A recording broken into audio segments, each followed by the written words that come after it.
Asterisk Story 1, The Mirror Truck. The truck behind me had my license plate. Not similar, identical. Down to the mud splatter on the lower right corner that I'd gotten 3 days ago outside Cheyenne. I could see it clearly in my side mirror, 20 feet back, matching my speed exactly on this empty stretch of I-90 through Montana. It was 2:17 a.m. on January 9th, 2024, and the driver of that truck looked exactly like me. My name is Robert Hayes, 43 years old, 15 years hauling refrigerated goods across the northern routes. I'd left Billings 6 hours earlier with a load of frozen beef bound for Spokane. The highway was mine alone. Hadn't seen another vehicle in 90 minutes until the truck appeared. I pressed the accelerator. My speedometer climbed from 65 to 75. The truck behind matched perfectly, maintaining that 20-foot gap. I could see the driver now clearer than I should be able to in the dark. He wore my red flannel jacket, my cat baseball cap. His face was my face, but the expression was wrong. Too wide a smile, eyes too bright in the darkness. I grabbed my CB radio. "This is Frost Runner, anyone on this channel?" Static answered. I said, "Anyone monitoring?" Nothing but white noise and the drum of my engine. The truck behind flashed its high beams 3 times. Long, short, long. Then it accelerated, closing the gap to 15 feet, 10 feet. I could read the company name on its cab, Hayes Transport, my company, the one-truck operation I'd run since 2009. But I only owned one truck, this one, the one I was driving. My phone showed no signal. The mile markers were counting up normally, 214, 215, 216. The landscape outside was winter Montana, snow-covered plains, distant mountains, scattered pines. Everything normal except the impossible truck riding my bumper. I slammed my brakes. The ABS kicked in, shuddering through the frame. The truck behind should have rear-ended me, should have jackknifed across both lanes. Instead, it stopped exactly 20 feet back, as if we were connected by an invisible tether. The driver, my double, waved. A slow, deliberate wave, then pointed ahead. I followed his gesture. The road stretched empty for miles, but something was different. The dashed line dividing the lanes was moving wrong. Each dash pulsed with yellow light, getting brighter, faster, like a heartbeat accelerating. I blinked hard twice. The effect intensified. "What the hell do you want?" I shouted at my mirror, though he couldn't possibly hear me. The driver mouthed something. I read his lips. "Keep going." I drove. What else could I do? Stopping meant staying with him. Maybe distance would break whatever this was. I pushed to 80 miles per hour. The highway dashes were strobing now, creating an optical illusion of the road rising and falling like ocean waves. My stomach lurched. Mile marker 229, then 230. But between them I saw marker 231, and then another 230, and then 229 again. The numbers were scrambling, shuffling like cards. I passed 233 3 times in 2 minutes. Each time, the mirror truck stayed exactly 20 feet behind. The temperature gauge on my dashboard dropped. It had read 72 degrees in the cab. Now 68, 65. My breath started fogging. 60 degrees, 55. I cranked the heat to maximum. Cold air blasted from the vents. 50 degrees. I could see frost forming on the inside of my windshield. The CB crackled to life. My voice came through the speaker. "Robert Hayes, keep driving, don't stop, don't look back." "Who is this?" I grabbed the handset. "How are you?" "You looked back," my voice said from the radio. "At mile marker 198, you saw the accident. You didn't stop, remember?" I did remember. 4 hours ago. A sedan crushed under an overturned semi, fluid spreading across the pavement. I'd seen no movement, no signs of life. I'd called 911 and kept driving because stopping a full rig on black ice in the dark was dangerous, because emergency services were coming, because I had a schedule. Because I was afraid. I called it in, I said to the radio. I reported it. I did what I was supposed to. You didn't stop, my voice repeated, flat and mechanical now. Neither did the truck behind you, or the one behind that, or the one behind that. I checked my side mirror. There were 7 trucks now, all identical, all with my license plate, all driven by me. They extended back into the darkness like a chain of paper dolls, each one 20 feet from the next. The temperature hit 35 degrees. My fingers were going numb on the steering wheel. The windshield frost had become ice, spreading inward from the edges, reducing my visibility to a narrowing tunnel. I used my sleeve to clear a viewing space. Through it, I saw the highway was changing. The asphalt was becoming transparent. I could see through it to the ground below, frozen earth, then deeper rock and soil, then darkness filled with writhing shapes. The dashed lines were glowing bright yellow now, pulsing in sync with my heartbeat, which was hammering at 140 beats per minute. Mile marker 198 appeared ahead, the accident site. The truck in front of me materialized from nowhere. An overturned Peterbilt cab crushed, trailer split open, cargo scattered. A Honda sedan underneath, roof compressed to window level. This was the accident, but I'd passed it hours ago, over 30 miles back. I hit my brakes. All 7 trucks behind me hit theirs simultaneously. We slid in perfect formation on ice that hadn't been there a moment before. My truck stopped 15 feet from the wreckage. The 7 others stopped in their exact intervals behind me. The temperature read 14 degrees. I could barely feel my face. Every breath was painful. Ice crystals formed in my nose and throat. "Get out," the CB said in my voice. "Help them." "There's no one alive in there," I said through chattering teeth. "I saw." "You didn't look, you assumed. Get out." My door wouldn't open. I pulled the handle, threw my shoulder against it, frozen shut.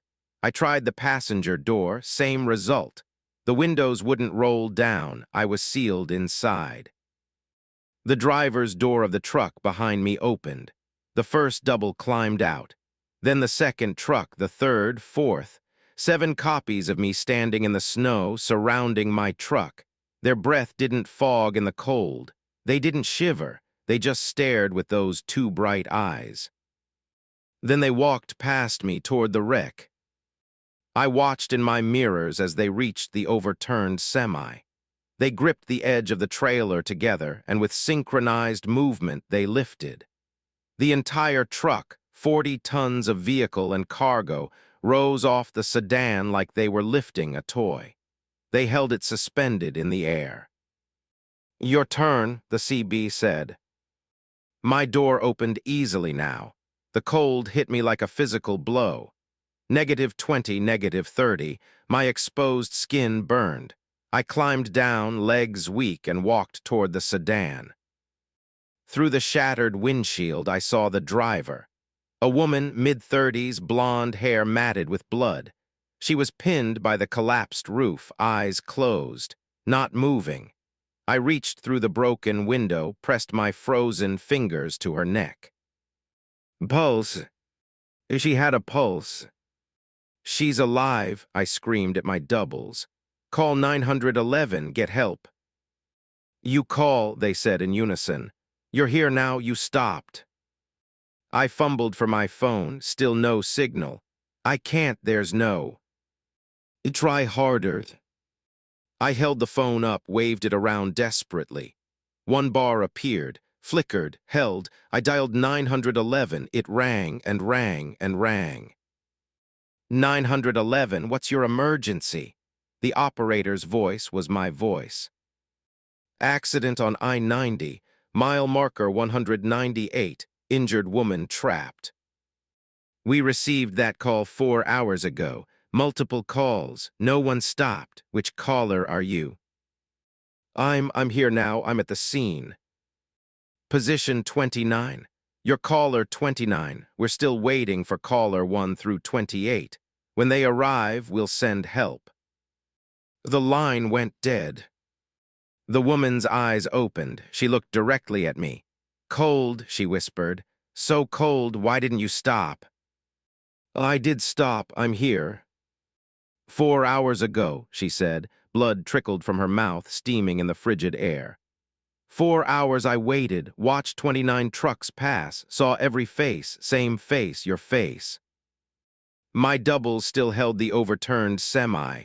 Their arms weren't trembling. They weren't straining. They just held it, effortless, eternal. What do you want from me? I shouted at them. Keep going, they answered. You can't stop now, you didn't stop then. The woman in the sedan was aging. Her blonde hair turned gray, then white, her face wrinkled, collapsed inward. 4 hours, she repeated, her voice cracking. 40 hours, 400. Her skin dried out, flaked away. 4,000. She became bone, then dust, then nothing. The sedan was empty, had always been empty. Get back in your truck, the doubles said. Drive. I ran back to my cab, hands so numb I could barely grip the ladder. I pulled myself up, slammed the door. The engine was still running. I threw it in gear. The 7 trucks followed. Mile marker 199, then 198 again, then 197.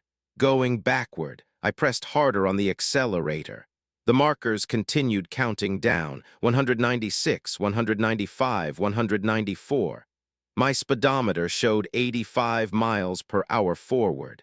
The mile markers said I was going backward.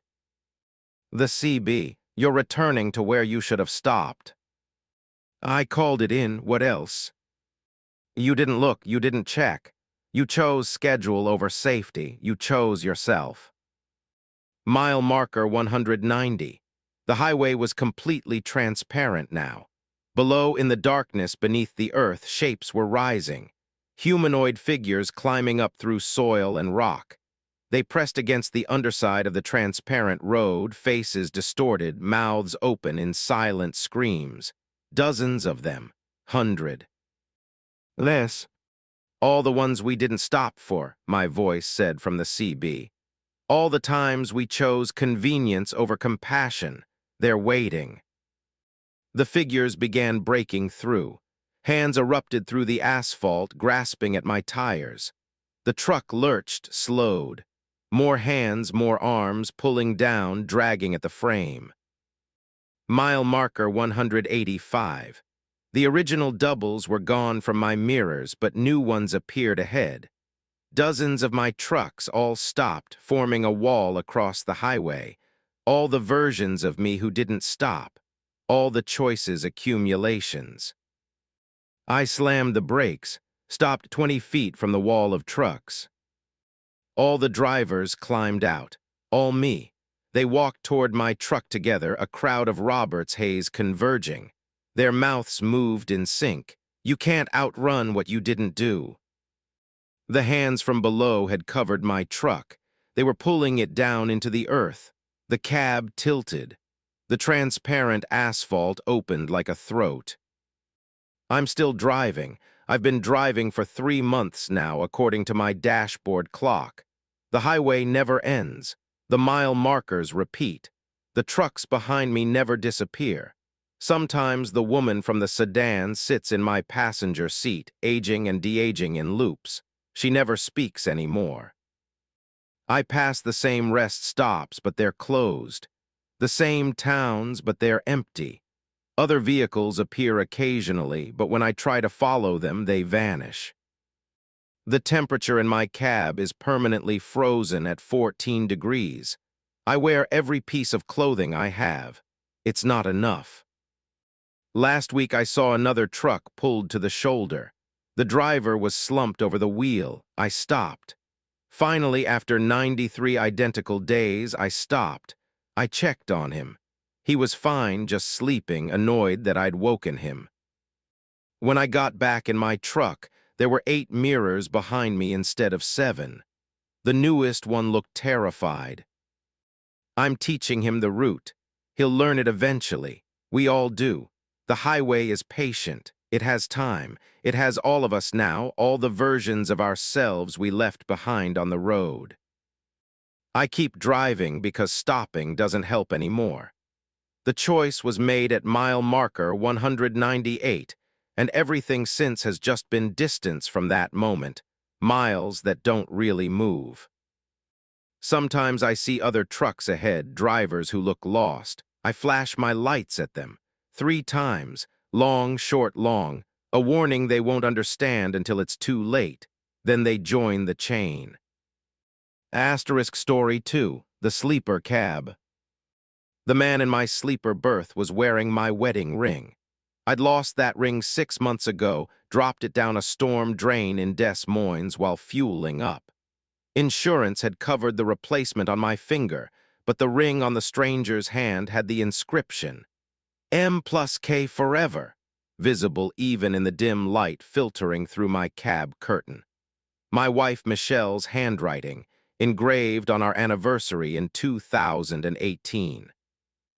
I'd stopped at the rest area on Route 80 outside North Platte, Nebraska at 11:47 p.m., February 3, 2024. 15-degree weather, wind chill below 0. I'd been driving since Buffalo, New York, hauling electronics to Sacramento. 22 hours on the road with only fuel stops. I was exhausted, legally required to rest, and this was the first safe place to pull off. My name is Patricia Sullivan, 38 years old, 9 years driving long haul, specializing in high-value cargo. I'd checked the sleeper berth before getting coffee from the rest stop building. Empty. I was certain. Now, 45 minutes later, climbing into the back after my coffee break, a man lay in my bed. He was asleep, or appeared to be. Face turned toward the wall, body under my blankets, dark hair, medium build. Wearing my missing wedding ring on his left hand, which rested on the pillow near his face. His breathing was rhythmic, peaceful. I held my tire iron. Get out of my truck now. He didn't move, didn't react. I reached forward and shook his shoulder. His skin was ice cold through the fabric of his shirt. Not cool, actually frozen, like touching meat straight from a freezer. I jerked my hand back. I'm calling the cops, I said, pulling out my phone. No signal. The rest area had spotty coverage, but I'd had 2 bars just minutes ago, now nothing. I moved toward the driver's seat where I'd left my CB radio on. The man sat up. His face was mine. Not similar, identical. Same scar over the left eyebrow from a childhood bike accident. Same slightly crooked nose broken in college. Same green eyes with the amber fleck in the right iris.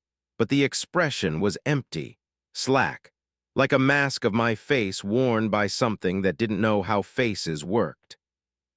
You're not tired yet, she said in my voice. My exact voice, same slight hoarseness from years of dry cab air and coffee. You should keep driving. I swung the tire iron. The blow should have connected with her temple, my temple, her head. Instead, she wasn't there. On past through empty space. She stood by the cab's back door, head tilted at an angle that was almost but not quite natural. 35 degrees off vertical. The cargo needs to arrive on time, she said. You have a schedule. Who are you? I had the tire iron raised, ready to swing again, knowing somehow it wouldn't matter. I'm what happens when you don't rest. It smiled with my mouth, too many teeth showing. I'm the driver you become after hour 23, hour 24, hour 30. I'm resting now, that's why I'm here. Are you? She gestured to the window. I looked out, the rest area was empty. My truck was the only vehicle in 50 parking spaces. The building I'd just gotten coffee from was dark, windows black, but I'd seen other trucks when I parked. At least a dozen. Drivers sleeping, some with idling engines for heat. Now, nothing. Just snow-covered pavement and my rig alone under flickering sodium lights. Where is everyone? You drove past rest, she said. You always do. Michelle told you to stop more, to sleep properly, to take care of yourself. You said you would. But the schedule matters more, doesn't it? My wife's name in its mouth made me angry. Get out of my truck. Make me leave, she said, tilting her head the other direction. 35 degrees, mechanical. Use your tire iron, use your phone, use anything, make me go away. I grabbed the door handle of the sleeper berth. Pulled. It didn't move. I tried the passenger door of the cab, same result. The driver's door locked, all of them locked from outside somehow. You locked yourself in, the double said. For safety, you always lock the doors, good practice, but now you're trapped with yourself. The temperature in the cab dropped. My breath fogged. The doubles didn't. I watched her stand there, wearing my face, my body, breathing my breaths and producing no vapor in the cold. What are you? Micro-sleep, she said. Falling asleep for 4 seconds at 70 miles per hour, that's 410 feet of travel blind. You've done it 47 times in the last 3 hours. This is the 48th, the long one. I'm awake, I'm talking to you. Are you? She moved closer. Didn't walk, just repositioned like a film skipping frames. Check your last memory, really check. I tried to remember getting coffee, walking into the rest stop building. The door had been... I couldn't picture it. The counter where I'd ordered. The attendant who'd served me. Their face. Anyone's face, just blank spaces where memories should be. I was driving, I said slowly. I was on Route 80. I saw the rest area sign, mile marker 212. I pulled off. No, the double said. You saw the sign at mile marker 212. You decided to push to the next rest area, better facilities. You thought that. You always think that. No, I pulled off. I'm here. You're at mile marker 247, she said. You've been driving for 35 miles past where you decided to stop. You're doing 68 miles per hour. Your eyes are closing for longer periods. 6 seconds now. 7. Your truck is drifting into the other lane. The cab lurched. I grabbed for support. When I looked up, the windshield showed highway, not parking lot.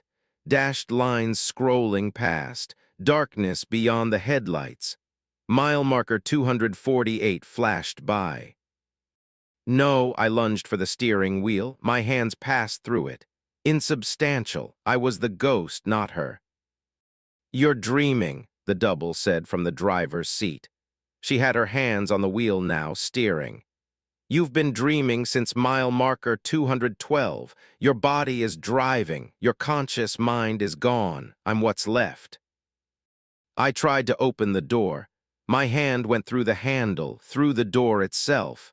I was becoming transparent, fading. Come back, the double said. Wake up, take control before.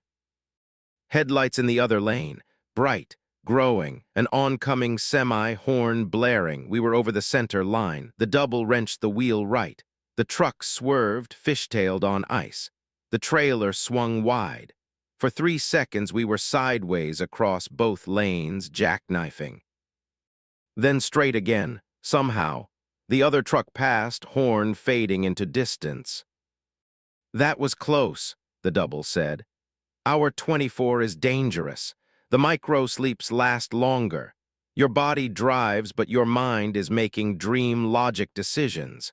Like drifting into oncoming traffic, because in the dream, that's where the rest area is.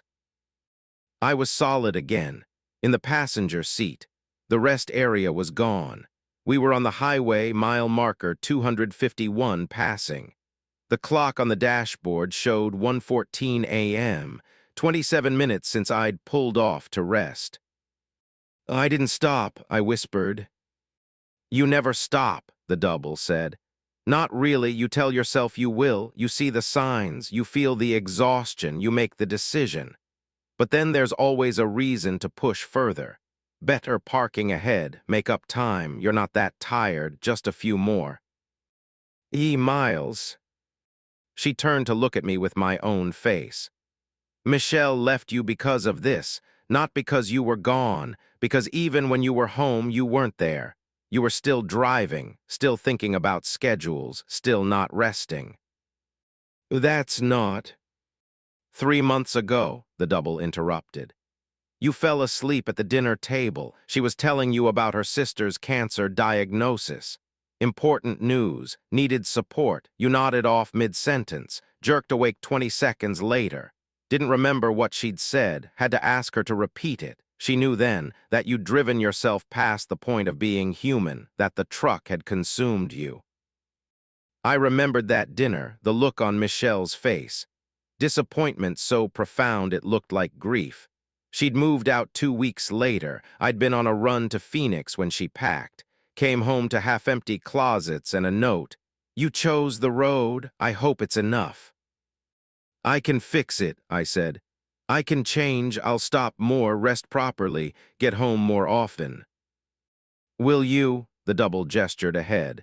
Red and blue lights flashed in the distance. An accident scene. Emergency vehicles ahead, highway partially blocked. You could stop here, wait for them to clear it, rest while you wait. We approached the scene.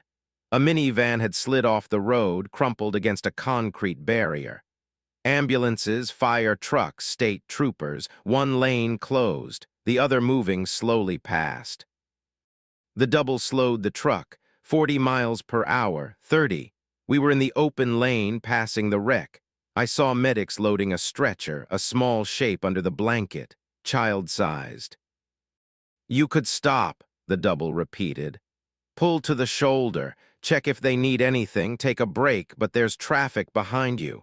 The schedule matters. Sacramento expects delivery by noon tomorrow. It's tight but doable if you don't stop. I watched my hands, my hands guide the truck past the accident, back up to 45, 55, 65. The scene receded in the mirrors. You see, the double said, you can't stop, even when you know you should, even when lives depend on it, even when your own life depends on it. Mile marker 267. The highway stretched endlessly ahead, perfectly straight. The dashed lines hypnotic. The double's eyes were closing, my eyes, we were falling asleep again. Stay awake, I said desperately. Don't. I'm not real, the double said. I'm your brain's way of trying to keep you alive while you dream drive. But I'm failing. You're too deep in micro-sleep now. The dreams are taking over. The highway began to curve, impossible gentle bends in what had been straight road.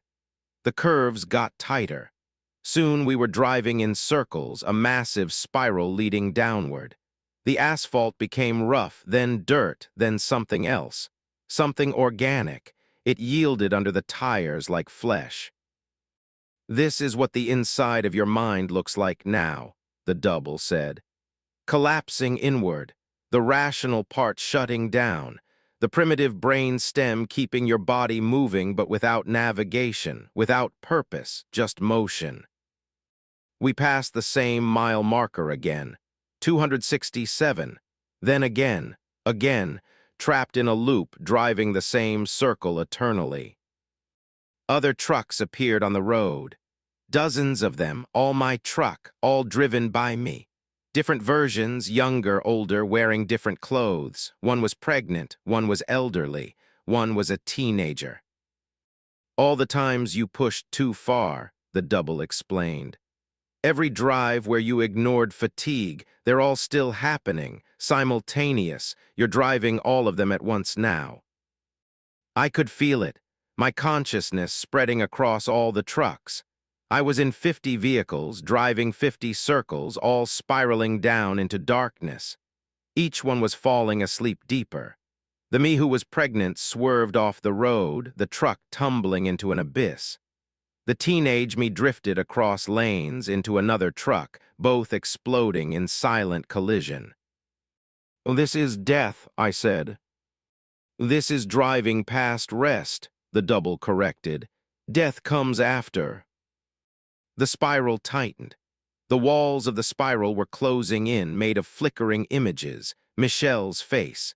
The electronics cargo in my trailer packed in boxes worth $400,000. My mother's funeral that I'd missed for a delivery. My daughter's birthday. No, I didn't have a daughter, did I?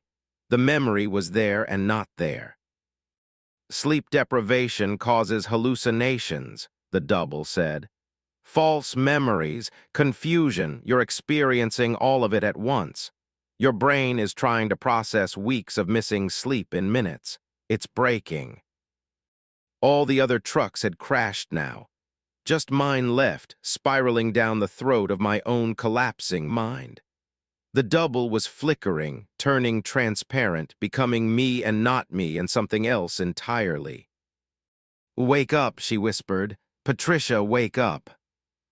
"I don't know how." "You've known the whole time. Stop the truck. Put it in park. Close your eyes for real. Let sleep go." Me honestly, instead of stealing it in 4-second intervals. The schedule. The schedule doesn't matter if you're dead." The spiral's center was approaching, a point of absolute darkness. I could feel it pulling us in. Gravity inverted, we were falling upward into it. My hands, solid again, grabbed the wheel from the double. I pressed the brake. The truck slowed. The spiral resisted, tried to keep us moving. I pressed harder. We stopped. Silence, complete silence. No engine rumble, no road noise, no wind, just darkness and stillness. Then light, harsh, sudden. I was in the cab of my truck, parked crooked across both lanes of Route 80. Mile marker 268. A state trooper was knocking on my window, flashlight beam in my face. I rolled down the window. Cold air rushed in. "Ma'am, you can't park here. This isn't a rest area." "I know, I'm sorry. I was falling asleep. I had to stop." The trooper studied me. "How long have you been driving?" 24 hours, maybe more. I lost track." He nodded slowly. "There's a rest area 2 miles back. Can you make it there safely?" "Yes, thank you. I'm sorry." "Don't apologize for stopping," he said. "Apologize if you don't." I drove the 2 miles, pulled into the rest area, busy now, full of trucks and cars and life. I parked, set my alarm for 8 hours, climbed into the sleeper berth. The double was there, lying in my bed, but fading, becoming translucent. "You stopped," she said, "finally. What happens to you?" "I disappear. I'm only real when you're too tired to be. When you rest properly, you don't need me." "Will you come back?" "Only if you drive past rest again. Only if you ignore the warnings. Only if you choose the schedule over yourself." She was almost gone now, just an outline. "I hope I never see you again, Patricia." "And me too." She vanished. I was alone. I lay down in the bed, set my phone alarm. The wedding ring on my finger caught the light, the replacement ring, not the lost one. Michelle was gone, that was real. The cargo was real. The schedule was real. But so was this, rest, stopping, choosing to survive. I closed my eyes. Real sleep came, deep and dreamless. When I woke 8 hours later, I called dispatch and told them I'd be late. They weren't happy. I didn't care. I finished the drive to Sacramento at safe speeds with proper rest stops. Made the delivery 16 hours late. The company docked my pay. I accepted it. That was 4 weeks ago. I'm still driving, still doing long haul, but I stopped now. Every time I feel the exhaustion starting, every time the micro-sleeps begin, I pull off, I rest. I ignore the schedule when it conflicts with safety. Sometimes in that space between awake and asleep, I see her in the mirror. The double, watching from the sleeper berth, making sure I'm really resting, making sure I don't need her. I never do, not anymore, but she's there anyway. Insurance against the moment I forget, against the day I think I can push just a few more miles. She's the part of me that wants to live, the part that remembers what happened when I didn't stop, the part that knows the schedule isn't worth dying for. I see her and I'm grateful, because her presence means I came close enough to see what living past rest looks like, close enough to learn. Not close enough to stay there.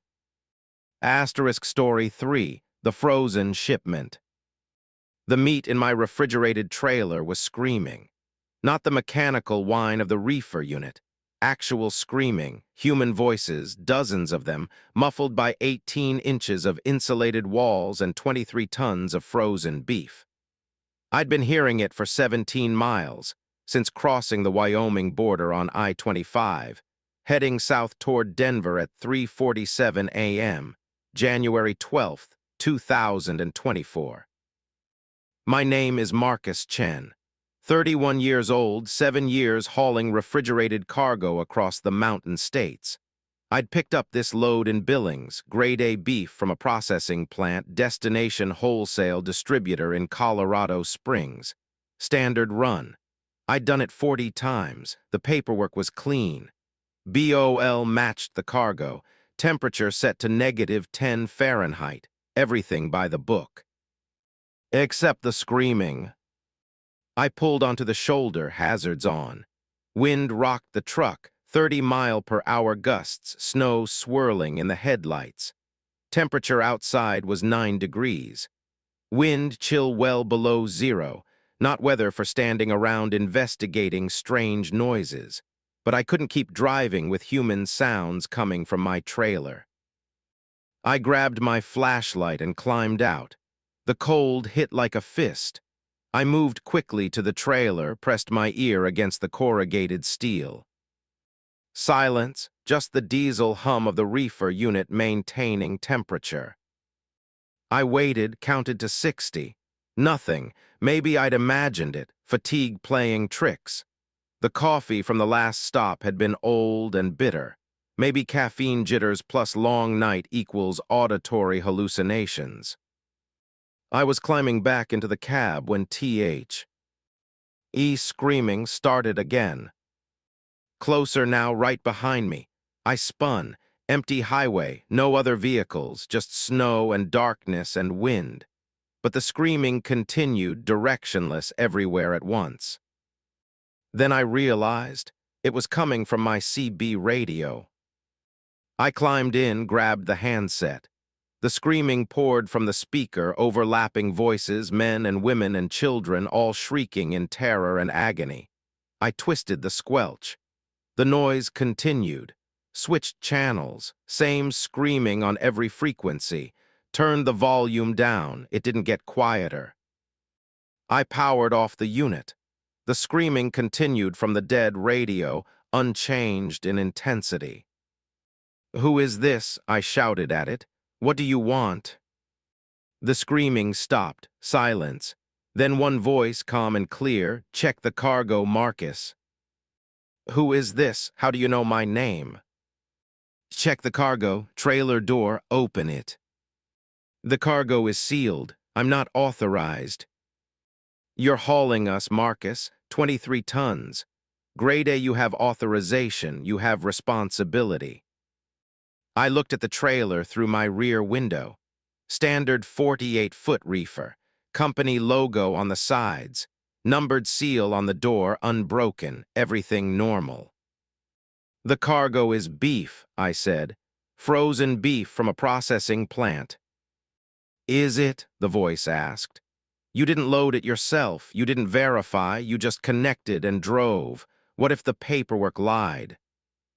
"That's not how it works. There are inspections, regulations. Then prove us wrong. Open the door, look inside, show us it's just beef. My cargo manifest was clipped to the sun visor. I pulled it down, scanned the contents. Product code B47C processed beef cuts. Weight, 46,000 pounds. Origin, Billings Processing Facility 7. Destination, Front Range Distribution, Colorado Springs, everything standard. But there was a line I hadn't noticed before, printed in small text at the bottom. Special handling, maintain temperature below 0 degrees F at all times. Do not open trailer during transport. You see it now, the voice said from the dead radio. The warning, why would beef require special handling? Why emphasize not opening? To maintain the cold chain, food safety. Or to keep something contained. I put the truck in gear, pulled back onto the highway. I'd deliver the cargo, let the warehouse deal with any irregularities. Not my problem, I'm just the driver. Connect and go, that's the job. The screaming returned. All frequencies, all channels, the dead radio pouring out agony. And now I could distinguish words in the chaos. Help us. It's so cold. Let us out. Please, Marcus. Oh, we're freezing. I turned the radio off again. Useless. The sound came from the speaker, the dashboard, the walls of the cab, everywhere. I tried my earbuds, music at maximum volume. The screaming cut through it. Mile marker 147, still over 100 miles from Colorado Springs. The highway was empty, no other traffic. Smart people were home in this weather, not driving through the night with cargo that screamed. The temperature gauge for the trailer read -12 Fahrenheit, colder than the -10 I'd set. I adjusted the reefer unit controls. The temperature dropped further, -15, -18. You're making it worse, the voice said. Not from the radio now, from the passenger seat. A woman sat there, 30s, dark hair, wearing a thin dress completely wrong for winter. Frost covered her skin. Her lips were blue. When she spoke, her breath didn't fog, too cold even for that. Who the hell? I swerved, nearly lost control, corrected. The passenger seat was empty again. We're dying, Marcus, already dead in some ways, but still aware, still feeling the cold. It's been 3 days since they put us in the trailer, 3 days at -10. Do you know what that feels like? You're not real, hallucination. I'm exhausted. Then stop and rest. Open the trailer, let the cold out, let us out. I can't open the trailer. It breaks the seal. I'd lose my job. They'd fine me, maybe criminal charges for tampering. We're human beings, the woman said, suddenly in the back seat. Ice crystals grew in her hair. 27 of us. They told us it would be hours, not days. Told us it was safe, climate-controlled. They lied. Who did? The ones who pay for special deliveries. The ones who move people like cargo. The ones you work for. I work for Hansen Cold Transport. Legitimate company. We haul food, pharmaceuticals. Usually, she agreed, 95% legitimate, but that 5% pays triple, quadruple, special shipments with special manifests. Don't look too close. Don't ask questions. Don't open the doors. I grabbed my phone, dialed 911. No signal. I was in the mountains now, highway climbing. Service was spotty in good weather. In this storm, nothing. The CB crackled. Front range distribution, this is Frost Runner 7, do you copy? My voice, my call sign, but I hadn't touched the radio. Copy, Fro. Sent Runner 7, what's your ETA? A man's voice, professional. Approximately 90 minutes. Cargo is secure, temperature stable, no issues. Confirmed, Dock 7 will be ready. Don't deviate from route. Don't stop. Don't open trailer. Understood. Understood. Frost Runner 7 out. I hadn't transmitted any of that. My hands were on the wheel, nowhere near the radio. But the conversation had happened using my voice, my truck's call sign. "You're not in control," the woman said. She was in all 3 seats now, passenger, driver's side behind me, back middle. 3 versions, all freezing, all watching me with frost-clouded eyes. "You haven't been since you connected this trailer. It's driving you. The cargo is driving you." The steering wheel jerked left. I grabbed it, pulled right. It resisted. The truck was steering itself, making smooth adjustments, staying perfectly in the lane. I took my hands off completely. The truck drove on, maintaining speed, navigating curves. "Special cargo has special requirements," the woman said, "including ensuring delivery. The trailer has override controls. You're just ballast now. A warm body in the seat in case state troopers look in. You can't stop this." I tried the brakes. My foot pressed the pedal to the floor. Nothing happened. The truck maintained 65 miles per hour. I grabbed the door handle, thought about jumping. The door wouldn't open. Child locks engaged. But there were no child locks in a commercial semi. "You can't leave," the woman said. "You're part of the cargo now, have been since Billings. They just let you think you were driving." "What happens at front range distribution?" "The beef gets unloaded, grade A product exactly as manifested. The cargo goes to buyers, everyone gets paid. The truck gets cleaned, fumigated, sealed up, ready for the next run." "And the people in the trailer?" "What people? The manifest says beef. The sensors read beef. The delivery confirms beef. Paperwork all matches. There are no people, Marcus." "You're here, I see you." "You see what the cold makes you see. Hyperthermia causes hallucinations. So does carbon monoxide. So does fear. You're experiencing all 3. In an hour, you'll arrive at the warehouse. You'll back into Dock 7. Men will unload the cargo. You'll sign papers, drive away. In 3 days, you'll forget this happened. The mind protects itself." "No, I'll report this. I'll go to police." "And say what? That you hallucinated people in your cargo, that your trailer drove itself. They'll drug test you. You'll fail, we're in your system now, the cold of us, chemical signature of extreme stress. You'll lose your CDL, your livelihood, your credibility. Who'll believe you then?" Mile marker 89. The highway descended into a valley. The storm was worsening, visibility down to 50 feet. But the truck drove perfectly, autopilot engaged, delivering its cargo of beef and people and frozen screams. The temperature gauge read -30. The reefer unit wasn't designed to go that low, but it did anyway. The cold was seeping forward into the cab. I could see frost forming on the inside of the windshield, feel it in my lungs. "You're becoming cargo," the woman said. "The cold takes everyone eventually. The 27 in back, you in front, will all arrive together, all get processed together." "Processed." "Cleaned, prepared, packaged, redistributed. The operation is efficient, nothing goes to waste." I was shivering violently now. My fingers were numb, toes too. The heating system was running full blast, but cold air came from the vents. -30 in the trailer, -15 in the cab. Soon it would equalize. The 3 versions of the woman were multiplying. 6 now, 12, 27. They filled the cab, all freezing, all dying, all staring at me with frosted eyes and blue lips.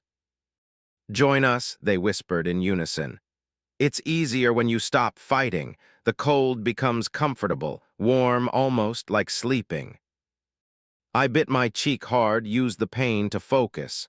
There had to be emergency overrides. Every truck had them. Mandatory safety features. I just had to find them. The main brake line had an emergency release valve. I reached under the dash, found it by feel, pulled hard, nothing.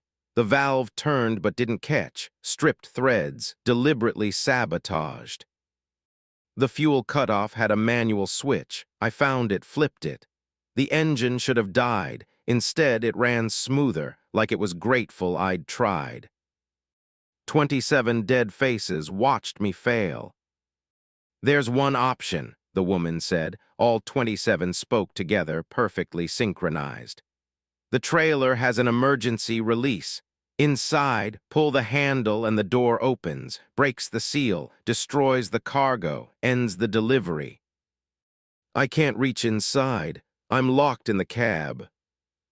"There's a panel between cab and trailer, maintenance access. Behind your sleeper berth, it's small, tight, you'd have to crawl through, enter the trailer. From inside, but it's there." I looked at the sleeper berth. Standard setup. Bed, storage, curtain divider, nothing indicated a maintenance access. "Check the floor," the woman said. "Under the bed, you'll find it."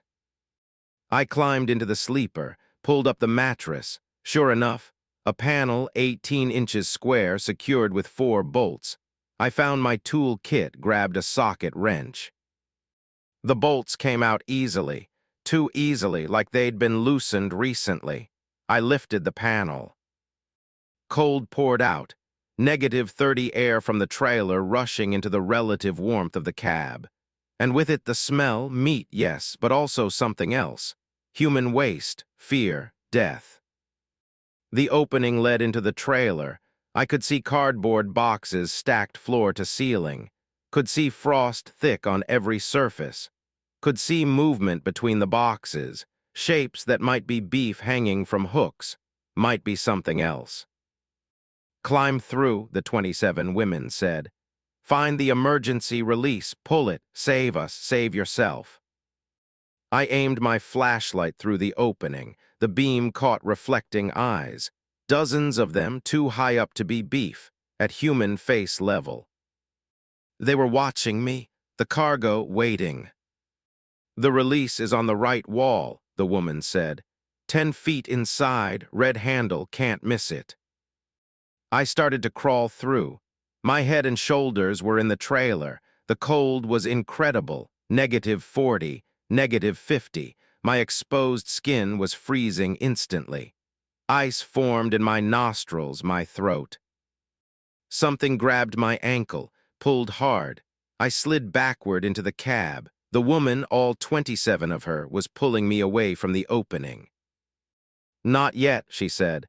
"Too soon. You'll freeze in seconds inside there. You need protection, preparation. You need to be cargo first." "You said to open it." "I said you could, not that you should, not that you'd survive. The cold in there is beyond human tolerance. You'd be dead before reaching the release." "Then what's the point? What am I supposed to do?" "Deliver us," she said simply. "That's your job. That's all you've ever been doing. You're the delivery mechanism. We're the delivery." The panel snapped shut. The bolts screwed themselves back in. The mattress settled into place. I was in the sleeper berth, everything normal, everything sealed. The truck drove on. Mile marker 34, 50 minutes to destination. I crawled back to the driver's seat. The women were gone. The temperature in the cab was rising back to normal, 68 degrees, the heater working properly. Outside, the storm was clearing, stars visible through breaks in the clouds. My phone showed signal, 3 bars. I could call 911 now, report everything. But report what? That I hallucinated during a snowstorm, that I thought my cargo was human. They'd find beef. The manifest would match. I'd be the crazy driver who lost his mind on a routine run. Or the cargo was human, and I was complicit, and calling authorities meant admitting I'd driven hundreds of miles with people dying in my trailer, meant criminal charges, meant prison. Or the cargo was exactly what the manifest said. Beef. And I'd imagined everything due to stress and exhaustion and storm-induced panic. I didn't know which reality I was in. Which one was real? That's what the cold does. It makes you uncertain, makes you doubt, makes you easier to manipulate. Front range distribution appeared ahead. Big facility, well lit, multiple docks, normal warehouse operation, nothing sinister visible. I pulled into Dock 7. The truck backed itself in perfect alignment. The trailer locked to the dock plate with a clang. Men in orange vests approached. Clipboard, hand scanner, standard procedure. I climbed out, legs shaky. "Need a signature," one said, "and we'll need you to pop the trailer. The manifest says don't open during transport." "That's during you've transported. We're at destination, pop the door." I had the keys, the seal release. I could refuse, I could call police, I could drive away. But the cargo had driven me here, had locked me in, had shown me what resistance meant. I was cargo too now, just following orders. I popped the door. The men opened it. Cold air rushed out. They climbed inside with pallet jacks. I heard boxes being moved, normal sounds, working sounds. 20 minutes later, they finished. "All clear," one called. 23 tons, grade A beef, all accounted for. "Nothing else." He looked at me strangely. "Like what?" "Never mind, fatigue talking."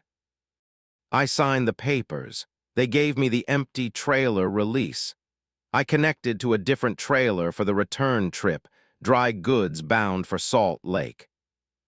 Before I left, I walked around to the back of Dock 7, looked inside, saw the beef, boxes and boxes of it, being sorted, labeled, prepared for distribution, everything matching the manifest. No people, no bodies, no evidence of anything wrong. A supervisor approached. "Problem." "The load I brought in, from Billings, Everett." "Things normal. Grade A product, premium quality. Why?" "Thought I heard something during transport. Voices." "Radio chatter," he said. "Lots of CB traffic at night. Voices bounce around, play tricks." "Right, that's probably it." He studied me. "You look rough, want coffee, rest room." "I'm good, need to make Salt Lake by tomorrow." "Drive safe." I drove away. In my mirror, I watched Dock 7 recede. Watched men load the beef into smaller trucks. Watched those trucks drive off in different directions. Distribution. Everyone gets their delivery. At a red light 30 miles later, I checked that maintenance panel in my sleeper berth. It was welded shut. No bolts, no access point, like it had never existed. My cargo manifest from Billings was missing. I'd had it clipped to the visor. Now gone, like it had never existed. The only evidence was my memory, and memory is unreliable.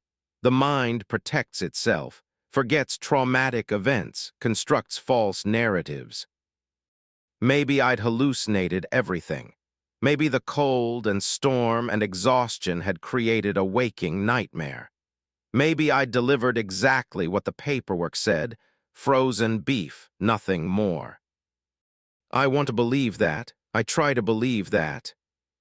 But sometimes at night, when I'm hauling refrigerated cargo, I hear screaming from my trailer. And sometimes I see frozen faces in my mirrors.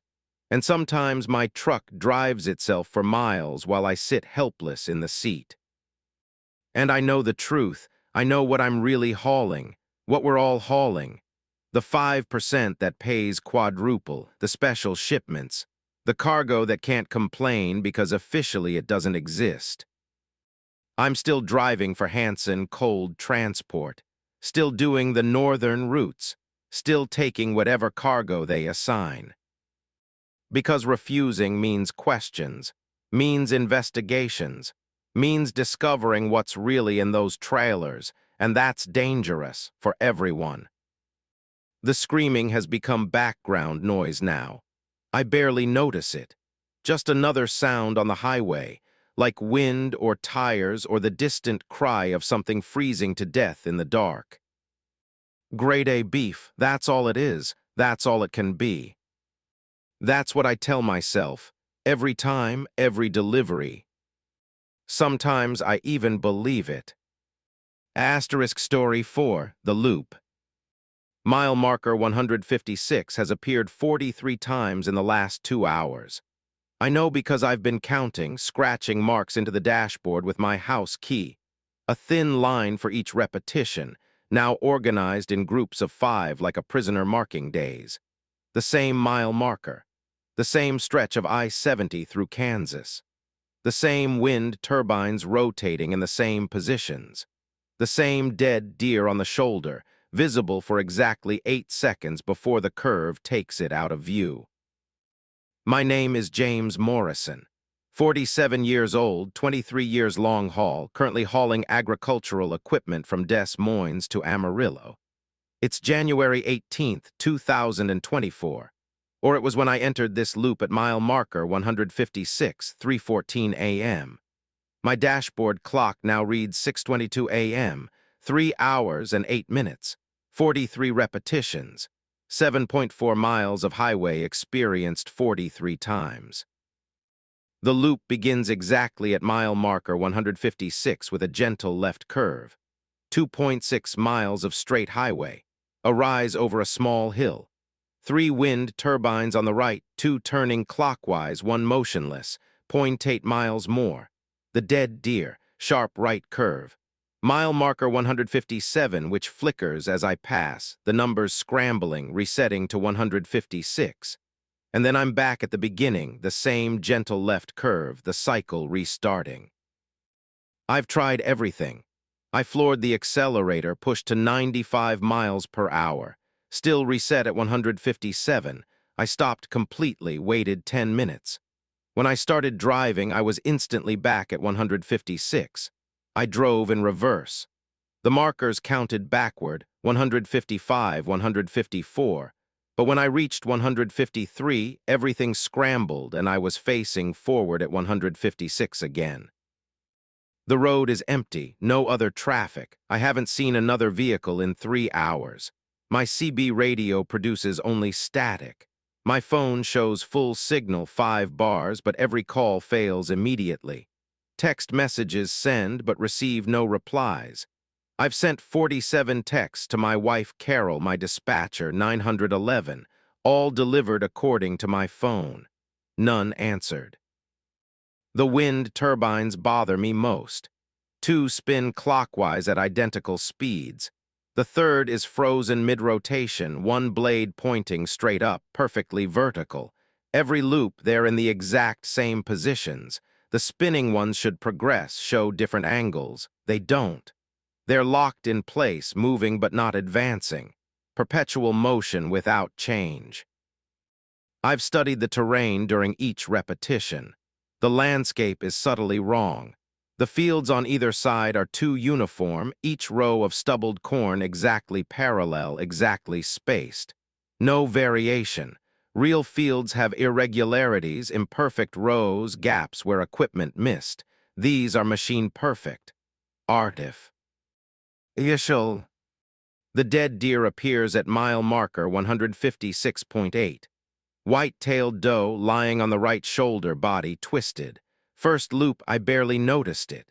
10th loop, I slowed down to look. It's wrong, too. The blood pool is too perfect, too circular. The body position is too artful, like something posed. And the eyes, they track my truck as I pass. 8 seconds of visible movement, the head doesn't turn, but the eyes follow. On loop 17, I stopped next to the deer, got out with my flashlight.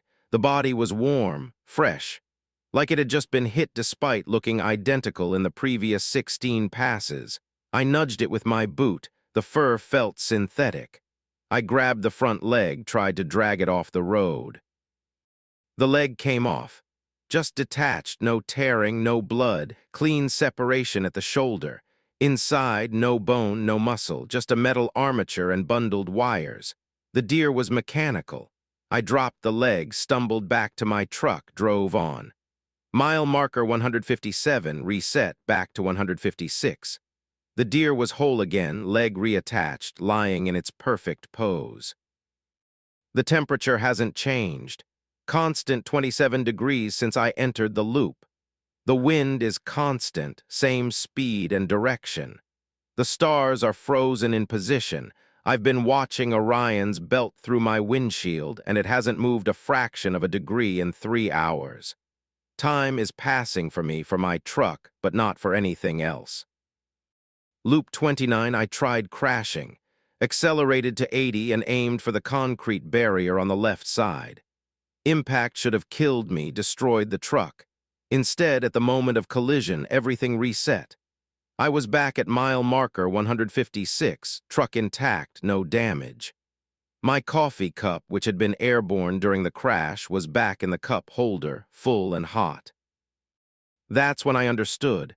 This isn't a loop in space, it's a loop in causality. Nothing I do persists past mile marker 157. Every action is undone, every change reverted. Except for me, I remember. The scratches on my dashboard persist. My memory persists. I'm the only thing advancing while everything else repeats. Loop 34, I noticed the figure. Standing in the field 200 yards off the highway at mile marker 156.4. Humanoid shape, too tall, maybe 7 feet, perfectly still. Wearing what might be clothes or might be skin, hard to distinguish at distance. Facing the highway, facing my truck. The first loop I saw it, I thought it was a scarecrow or post, but scarecrows don't appear suddenly. It wasn't there in loop 33. Each loop, it's closer. Loop 35, it was 50 yards off the road. Loop 36, at the fence line. Loop 37, it had crossed the fence and was 20 feet from the highway. Loop 38, it was on the shoulder. Now loop 43, it's standing in my lane. I'm approaching mile marker 156.4 at 65 miles per hour. The figure is directly ahead, illuminated by my headlights. It's wearing my clothes. My jeans, my flannel jacket, my boots. Its face is my face, but simplified, like a sculpture of me with the details sanded off. Smooth where there should be texture, generic where there should be specificity. I hit the brakes. The truck shudders, slows. I stop with my bumper 5 feet from the figure. It doesn't move, doesn't react, just stands there, arms at its sides, staring at me with smooth approximations of my eyes. I honk the horn. The sound is wrong, flat, dead, absorbed instantly without echo. The figure tilts its head. The movement is mechanical, precise, 30 degrees exactly. It's studying me the way I studied the deer. My door opens. I didn't touch the handle. It just swings wide, inviting me out. The figure raises one hand, gestures, come. I should drive, swerve around it, keep moving. But I know what happens at mile marker 157, reset, back to 156. The figure will still be there, still waiting. It's been approaching for 9 loops, running delays but doesn't escape. I climb out. The cold is sharper here, more focused. The wind has stopped. The turbines are frozen mid-rotation, no longer spinning. Even the 2 that were moving, everything is still, silent, waiting. I walk toward the figure. As I get closer, I see the details are improving. It's becoming more accurate. The face is gaining texture, developing pores and lines. The clothes are adopting where patterns, stains, the specific damage that makes them mine. It's copying me in real time, refining its imitation. What are you? My voice sounds muffled, absorbed like the horn. It doesn't answer. Instead, it steps aside, gestures to the pavement behind it. There's a symbol painted on the asphalt, wasn't there before. White paint, geometric design, interlocking circles forming a spiral pattern. In the center, a vertical line. At the bottom of the line, an arrow pointing down. I don't understand. The figure points to the symbol, then to me, then to my truck. The sequence repeats. Symbol me truck, symbol me truck. UW. Ant me to drive over it. It nods, the gesture is smoother now, more human. It's learning from watching me. What happens if I do? It reaches out and touches my chest, right over my heart. Its finger passes through my jacket, my shirt, my skin. No pain, just cold penetration. It touches my heart and I feel it, the loop. The repetition encoded in my cardiac rhythm. My heart is beating in sync with the mile markers, each pulse aligned to the reset. I'm not trapped in the loop. I am the loop. The figure withdraws its hand, points to the symbol again. I walk back to my truck. The figure watches but doesn't follow. I climb in, close the door. The engine is running, it never stopped. I put it in gear, drive slowly toward the symbol. As I approach, I see it's not painted on. It's glowing, faint luminescence rising from the asphalt itself. The spiral circles are rotating slowly, all moving inward toward the vertical line, toward the arrow pointing down.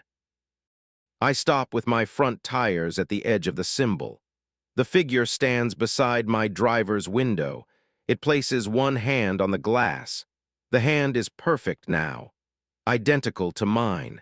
Every line, every callus, even the scar from a knife slip in 2019. It mouths words, let go. I don't understand. Let go of what? The wheel, the brake, the loop.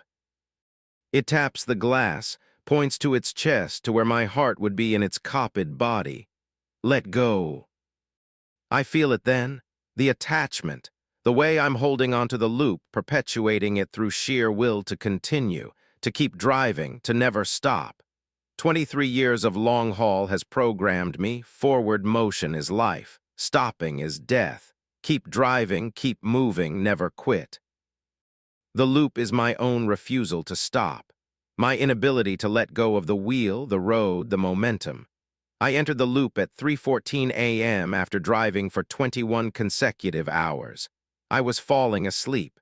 Should have pulled off, rested. Instead, I'd pushed on. And somewhere around mile marker 156, I'd micro-sleep crashed.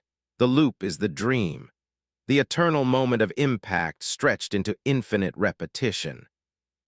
My actual body is in a crashed truck somewhere on real I-70. Has been for 3 hours and 8 minutes. This is the dying dream. The moment of death experienced subjectively as endless highway. The figure isn't copying me. It's me, the real me, the body. Come to retrieve the consciousness, still trying to drive, still refusing to stop, still trapped in the belief that forward motion equals survival. I take my foot off the brake. The truck rolls forward onto the symbol. The circles spiral inward, pulling at the tires. The vertical line opens. It's not a line but a gap, a crack in the asphalt widening to swallow the truck. I'm falling, the truck is falling. The highway opens beneath me, revealing nothing underneath. No ground, no earth, just absence. The loop breaks apart. The wind turbines fragment into component pieces. The deer explodes into mechanical parts. The fields pixelate and dissolve. The figure is falling beside me, keeping pace with the truck. It reaches through the closed door, takes my hand. Its grip is solid, warm, real. Let go, it says with my voice. You held on too long, let go now. I do, I release the wheel, release the pedal, release the need to keep driving.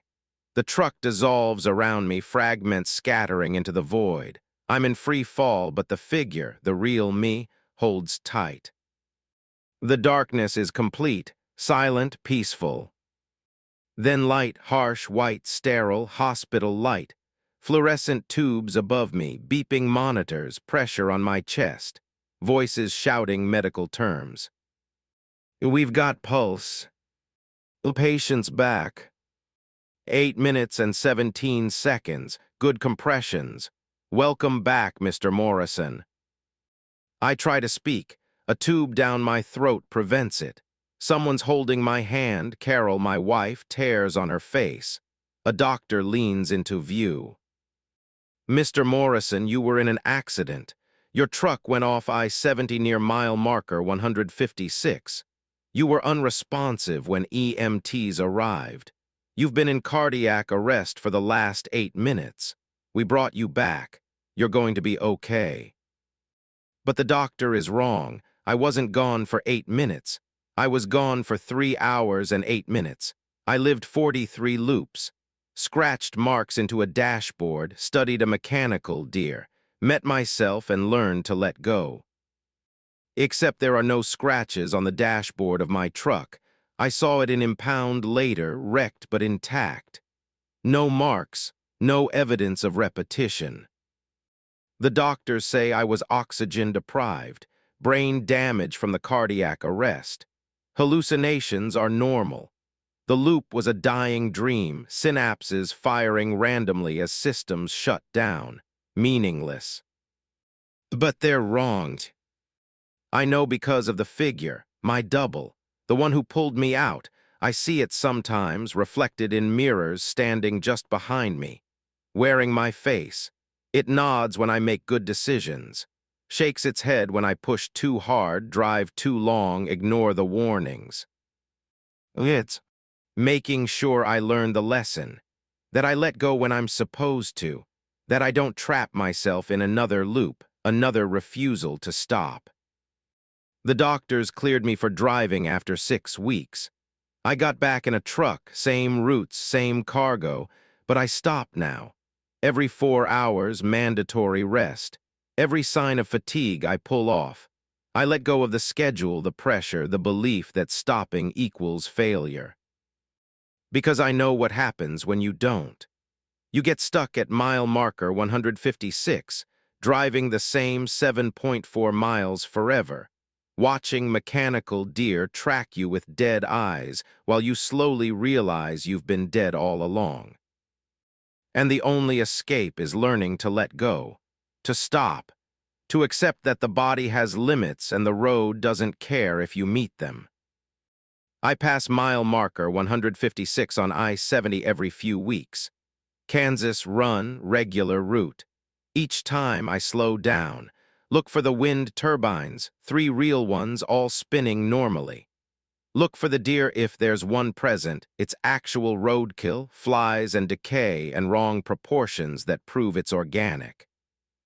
Look for the figure in the field, it's never there. But sometimes I feel it sitting in my passenger seat, invisible, silent, making sure I remember. Making sure I never loop again. Asterisk Story 5, The CB Voices. The voice on CB Channel 19 has been giving me directions for 93 miles, and every instruction has been wrong. Take the next exit northbound, it said at junction 47. That exit led to a dead-end logging road. Turn right at the intersection ahead, it instructed near Miller's Cross. That intersection doesn't exist. I drove straight through empty crossroads. Stop at the truck stop in 5 miles for fuel, it promised. 5 miles brought me to abandoned buildings, pumps ripped out, windows shattered. And I follow every instruction, can't stop myself. The voice uses my father's words. My name is David Archer, 51 years old, 30 years driving, currently hauling manufactured furniture from Grand Rapids to Phoenix. It's January 23, 2024, 11:37 p.m. I've been off route for 93 miles, heading northwest into rural Oregon instead of southwest toward California. My GPS shows no roads where I'm driving. The map displays blank green space, but the asphalt under my tires is real, solid, extending into darkness beyond my headlights. The voice started at the Idaho-Oregon border. Standard CB chatter, drivers sharing information. Then clear and close, David, boy, you're taking the long way. I know a shortcut. Stay on 19. My father's voice. Exactly as I remember from childhood, rough from Marlboro Red's slight Kentucky accent, the way he'd say my name with emphasis on the first syllable. David, boy. He taught me to drive truck in his '94 Freightliner when I was 16. Died of lung cancer when I was 23, 2006. Been gone 18 years. I grabbed the CB handset. Who is this? It's your old man, David. You lost. I can get you back on track. Take exit 147 coming up. My father's dead. Lot of us dead on the CB, son. Doesn't mean we can't help. Exit 147. You'll save 2 hours. Exit 147 appeared. It wasn't on my map. I took it anyway. Something in his voice, the specific cadence, the pet name he'd used. This wasn't coincidence, wasn't mimicry, it was him. The exit led to a 2-lane county highway, unlit and empty. My headlights caught reflective markers, fresh paint on the center line. Recently maintained road, but absent from every map. Good, my father's voice said. Now keep going 42 miles, then hang a left. Dad, if this is really you, why? You're getting close to where we all end up, David. The place where roads stop being roads. We're here to guide folks in, make the transition easier. A transition to what? Just drive. I'll explain when you arrive. That was 83 miles ago. Every instruction has been wrong if measured against reaching Phoenix, but right if measured against something else. Each turn takes me deeper into unmapped territory.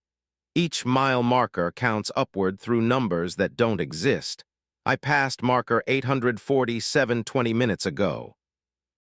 Other voices have joined him. My Uncle Rick killed in a truck accident in '98. My first dispatcher Linda heart attack at her desk in 2012. My high school friend Travis overdose in 2015. All dead, all on Channel 19, all giving directions. Hard right in half a mile, Uncle Rick says. You'll see a gray barn, turn there. The barn appears exactly as described. I turn. The road narrows to gravel, then dirt. I'm in forest now, dense pines crowding both sides. No moonlight penetrates the canopy. Only my headlights and the red glow of my trailer lights behind me. This doesn't feel right, I say to the radio. I need to turn around.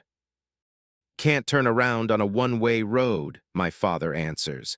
You know that, forward's the only option now. Then I'll reverse. Try it. I stop, put the truck in reverse, press the accelerator. The truck moves forward. I'm in reverse gear, backing up, but traveling forward down the road. The trees slide past in the normal direction despite my backup lights being on, despite the gear selection. See, my father says, one way. You cross the threshold at exit 147, no going back from here. What threshold? What is this place? The long haul, we call it. The route that doesn't end. Every trucker ends up here eventually. Your time came tonight, peacefully, I hope. I'm not dead, I'm driving, I'm awake. This truck is running. Check your fuel gauge. I look empty. The needle is pegged below E, but the engine runs perfectly, no sputtering, no loss of power. I've driven 93 miles on an empty tank. And check your GPS. The screen shows my location as null coordinates. 0, 0, 0, 0, 0, 0 degrees N, 0, 0, 0, 0, 0, 0 degrees W, the middle of the ocean. Nowhere. But the map background is blank. No ocean, no land, just gray space. You died somewhere around exit 147, David. Didn't you feel it? The moment of transition. I try to remember. I'd been driving for 19 hours, exhausted, eyes heavy. The exit had appeared suddenly. I'd swerved to catch it, maybe too sharply. Had the truck rolled? Had I crashed? I can't recall. The memory is smooth, continuous. No break, no impact, just the exit and the turn and the voice. I don't remember dying. Most don't. The brain protects you from trauma. But you're here now on the long haul. All of us drivers who died at the wheel, we're here. Still driving, still delivering, just to different destinations. I don't accept this. I'm calling 911. No signal out here. No towers, no satellites, just the road and the CB. I try anyway. My phone shows no service. I dial 911. The call fails. I try my wife, Sarah. Failed. My dispatcher. Failed. The CB crackles. Sarah's voice comes through. David, where are you? You were supposed to call hours ago. Sarah, I don't know where I am. Somewhere in Oregon. You're scaring me. You're supposed to be in California by now. What happened?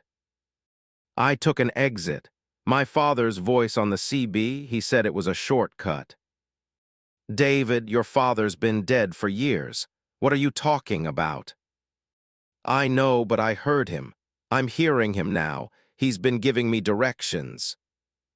David, listen to me. Pull over, stop the truck. I'm calling 911. I tried, there's no signal. I'm on the phone with you right now. There's obviously signal. She's right, if the call connected, there's signal. But my phone shows 0 bars. The contradiction doesn't resolve. Where are you right now physically? She asks. In my truck, on a dirt road, forest around me. I mean on the map. What's your location? I check the GPS, still null coordinates. It's not showing anything useful. David, I need you to pull over and wait. Don't drive anymore, promise me. Okay, I'm stopping.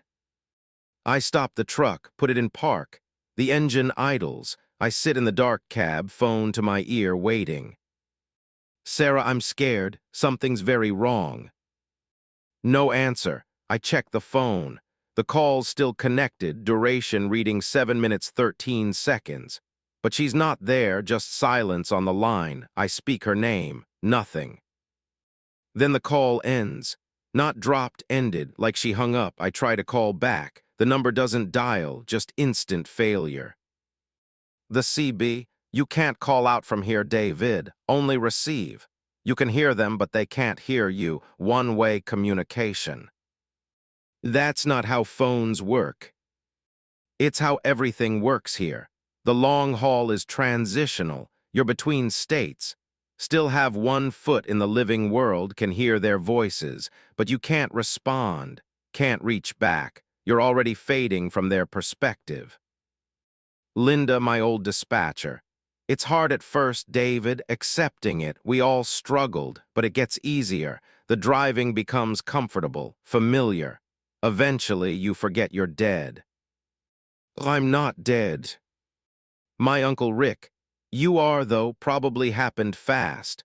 Heart attack, aneurysm, micro-sleep crash. You went from living to here without noticing the transition. That's mercy, David, better than suffering. Travis, some of us had hard deaths. Drawn out, painful, you got lucky, clean transition, you should be grateful. I grabbed the CB handset, pressed transmit. I don't believe any of this, your hallucinations, exhaustion-induced psychosis. I've been driving too long without rest, that's all this is. My father then explained the fuel, explain the GPS, explain the road you're on that doesn't exist. I made a wrong turn, I'm lost, disoriented, but I'm alive. Okay, David, let's say you're right. Let's say you're alive and lost, so drive out, reverse course, find your way back to the interstate. I put the truck in gear, reverse, press the accelerator. The truck moves forward again, still going the wrong direction. Try driving forward but steer. Ing away from the road, my father suggests. I turn the wheel hard left off the dirt road into the trees. The wheel spins freely, but the truck doesn't turn. It continues straight, following the road regardless of my steering input. You're not in control anymore, my father says. The road is driving you. That's how the long haul works. Your cargo now being delivered to your final destination. Where? The depot, end of the line, where all the trucks go when they're done hauling. And then what? Don't know, none of us have gotten there yet. We're still driving. Some of us for years. I've been on this road since 2006. Rick since '98. Some voices on here claim to have been driving since the '70s. That's impossible. You can't drive for 50 years straight. Time's different here. Subjective. 50 years might feel like 50 hours or 50 minutes. Hard to tell, the driving is constant, the road never ends, but we don't age, don't get tired, don't hunger, just drive. I check my body. He's right. I don't feel tired despite 19 hours before entering the long haul and another 93 miles since. No fatigue, no hunger, no need to urinate despite drinking coffee all night. My body is functional but suspended, maintained in the moment of death. This is hell, I whisper. Nah, Uncle Rick says. Hell would be sitting still. This is what we did in life, what we loved, driving, hauling, the road, now it's eternal, could be worse.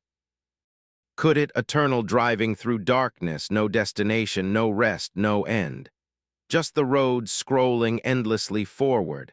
That sounds like hell to me. But to them, to my father who lived in his truck, who felt most alive at the wheel, maybe it is paradise. Personal heaven, personal hell. Same place, different perspectives. The forest opens ahead. The road emerges into a vast, flat plain. Hundreds of trucks are visible, all driving parallel, all heading the same direction. Different makes, models, eras. I see a rusted '70s Kenworth, a pristine modern Volvo, everything in between. All moving at the same speed, same spacing. An endless convoy. I merge into the flow. My truck slots between a '90s Peterbilt and a '80s Freightliner. All three of us moving in lockstep. Welcome to the convoy, my father says. You're one of us now. Find your channel, introduce yourself. We've got centuries of conversations to catch up on. I cycle through CB channels. Each one is active, voices discussing routes, weather, cargo, normal trucker talk, except everyone is dead. Channel 8, drivers from the 20s and 30s, voices crackling with ancient static. Channel 14, recent deaths, people still confused like me. Channel 23, languages I don't recognize, foreign drivers, international long-haul branches. I return to Channel 19. My father is talking to someone named Bill about a route through Michigan. They're comparing memories from different decades. The roads have changed, but the experiences are similar. Dad, I interrupt. If I'm dead, what happened to my body, my truck, where are they? Left behind, real world.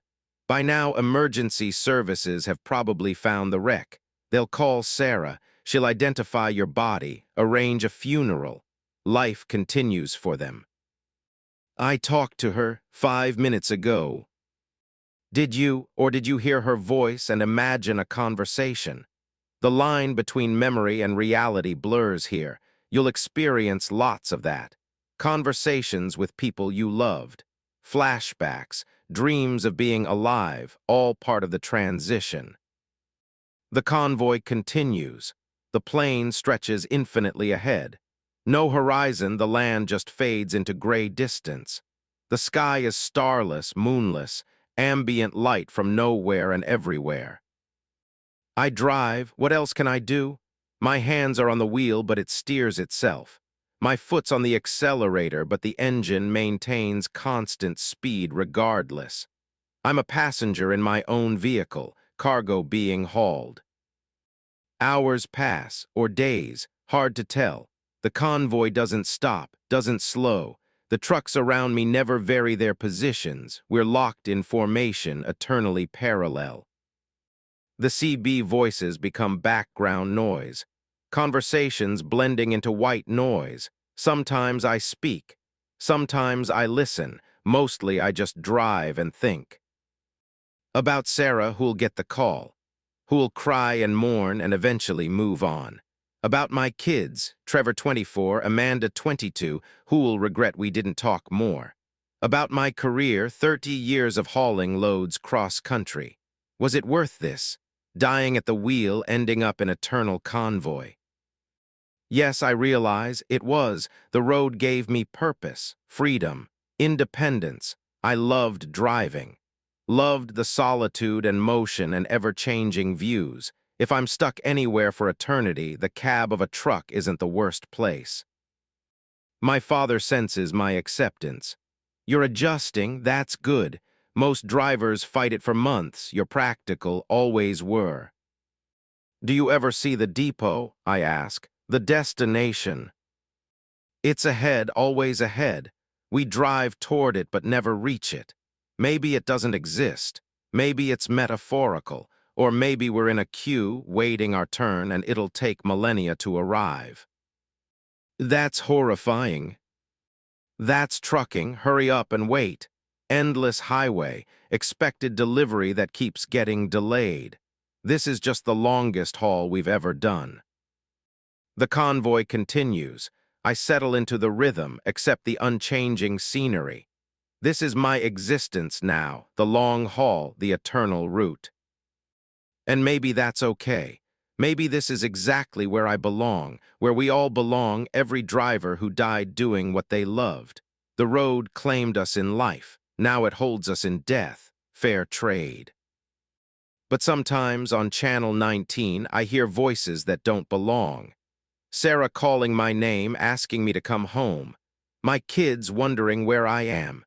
Living voices bleeding through, reminders that I left people behind, that my death hurt them, that the road took more than just my life. And in those moments, the long haul feels like punishment, like I'm trapped in the choice I made, wheels over family, road over home. This is the consequence, not heaven or hell, just eternal repetition of the choice. Forever. The convoy drives on. I drive with it. We'll drive forever. This is the long haul. This is what we chose.